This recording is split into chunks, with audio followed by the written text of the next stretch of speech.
A medida que me admiro más, encuentro que soy una real catástrofe. Lo he dicho muchas veces, si hubiera 2000 Picassos, 30 Dalís, 50 Einsteins, pues el mundo sería prácticamente inhabitable. Pero que nadie se espante, no los hay.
Ya sabes, aquella frase de Abu de Sufl, que cuando le preguntaban a uno cuál es su ideal, y decía ser inmortal y después morir.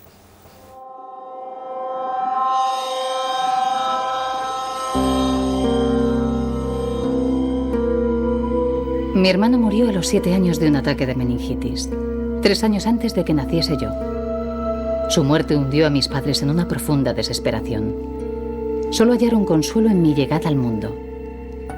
Mi hermano y yo nos parecíamos como 2 gotas de agua, pero dábamos reflejos diferentes. Como yo, él presentaba la inconfundible morfología facial del genio. Pasé, pues, mi primer año escolar en compañía de los niños más pobres de la ciudad, lo que fue muy importante, creo yo, para el desarrollo de mi tendencia a la megalomanía. Cuando tenía 6 años quería ser cocinera y a los 7, Napoleón. Desde entonces mi ambición ha ido aumentando sin parar. Un día de Reyes recibí, entre innumerables regalos, un deslumbrador traje real. Corona de oro con grandes topacios y capa de armiño. Desde aquel momento viví casi constantemente ataviado. Lo que los documentos dicen es esto, que se trató de un niño feliz y perfectamente integrado. Lo que él intentó reconstruir, o lo que quiso hacernos creer en la vida secreta, no tiene nada que ver.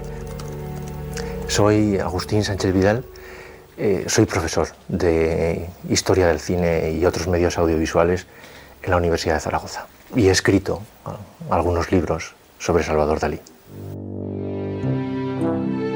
Aparte de que Figueras, obviamente, se nota que es una ciudad asentada, quizá con una ciudad de orden, de alguna manera.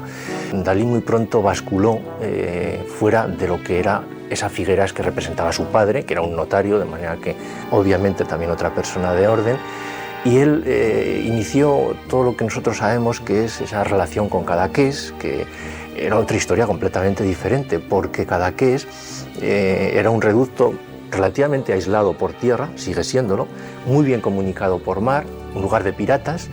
El apellido Dalí no es un apellido habitual en Cataluña, que yo sepa, es un apellido, sin embargo, muy habitual entre los berberís.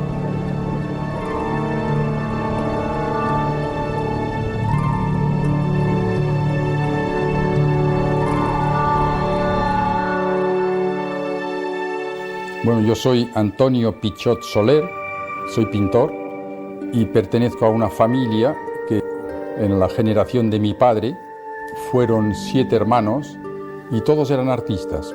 Esto hizo que este grupo de personas tuvieran una gran influencia y una gran incidencia en la vida y en la obra de Salvador Dalí, pintor.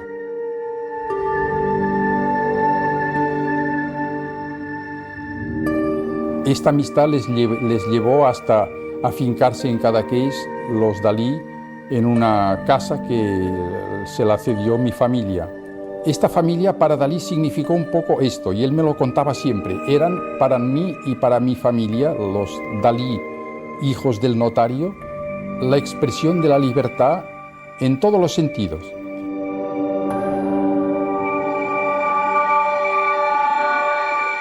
Yo siempre estaba enfermo, que me gustaba mucho. En fin, para mí 38,5 era una temperatura ideal. Y además no ir al colegio y ser mimado porque mis padres, como que el otro se había muerto, pusieron toda la ternura sobre el nuevo Dalí. Eso es natural. Para reponerlo de sus debilidades, lo mandaban frecuentemente a casa de Pepito Pichot a que se recuperase. Y es en esta casa donde Dalí vio por primera vez pintura impresionista de mi tío Ramón Pichot.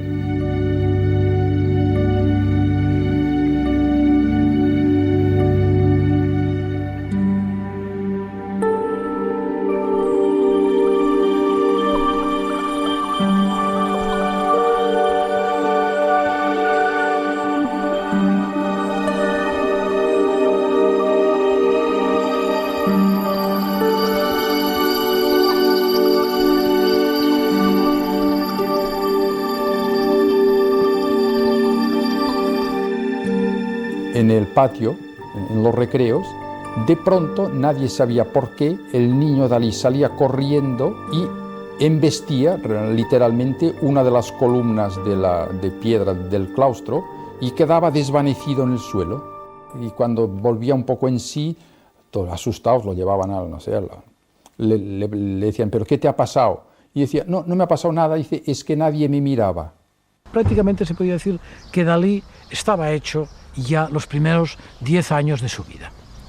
Es decir, todo el Dalí ya está en los 10 primeros años, lo que pasa es que después lo desarrolla profesionalmente.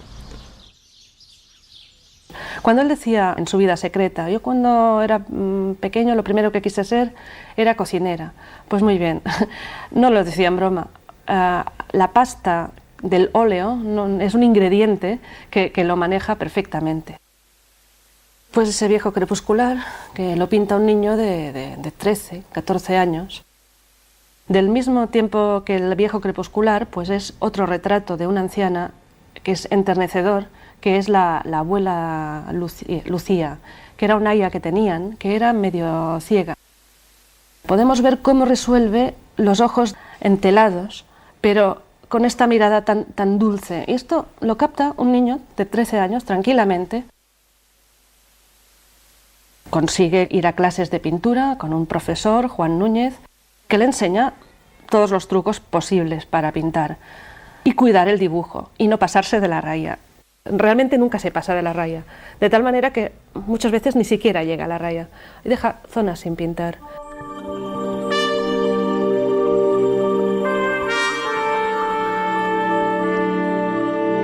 El superdotado es el que no tiene dificultad para absorber y para adjudicarse todo lo que los demás han aportado en pintura.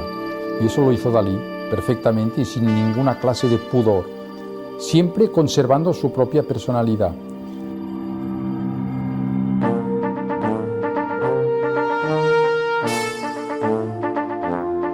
Los retratos de Durero meditan, piensan, y en la exagerada expresión de sus semblantes se mezclan recuerdos lejanos que se esfuman y pierden en el aire fresco y quieto de sus armoniosos fondos.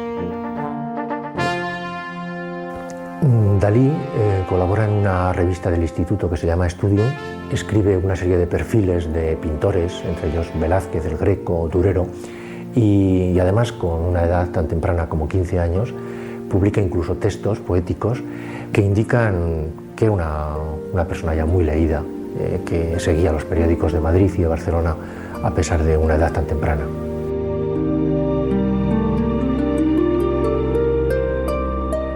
Al borde del camino del mundo hay un rosal muy grande, infinito, que se alza hacia el inmenso azul. Por el camino del mundo pasa la humanidad como ola de carne.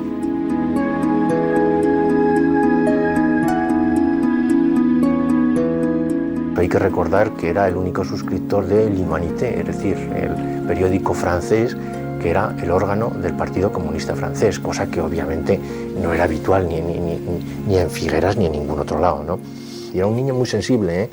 Luego podemos tener la imagen de una persona ávida dólares, que solo le preocupaba el dinero, de una persona incluso cruel, de una persona, digamos, con gran frialdad, pero el adolescente Dalí no era así, para nada.